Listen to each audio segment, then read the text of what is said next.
Son premier défi à la tête de l'Union africaine était de favoriser son autonomie financière.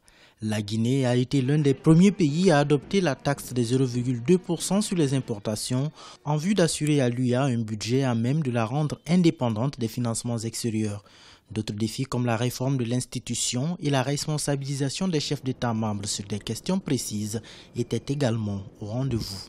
C'est grâce à l'arrivée du professeur Alpha Condé à la tête de l'Union africaine où on a effectivement compris qu'est-ce que c'est que l'Union africaine et quel peut être aujourd'hui de l'apport de l'Union africaine. On a effectivement compris que l'Afrique peut se prendre en charge et en termes de résolution des problèmes et en termes, n'est-ce pas, de la réglementation même des conflits qui peuvent surnaître suite à des problèmes électoraux. Si au niveau international, l'activisme diplomatique du président guinéen a été reconnu, des organisations de la société civile de son pays retiennent cependant une baisse d'attention vis-à-vis des questions internes.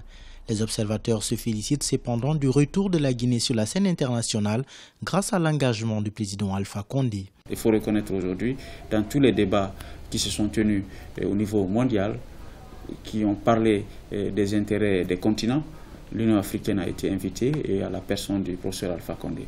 Cette représentativité, ce Torah au niveau international est un élément important pour accroître l'influence de cette institution, pour que ça puisse peser dans les prises de décision sur le plan économique et politique au niveau international. Au-delà du continent africain, le président Alpha Condé a surtout redonné espoir quant à une Afrique unie qui prend désormais son destin en main et qui parle d'une seule voix. De la sécurité aux infrastructures, en passant par l'énergie, l'éducation et l'intégration économique, le désormais ancien président de l'UA était de tous les fronts.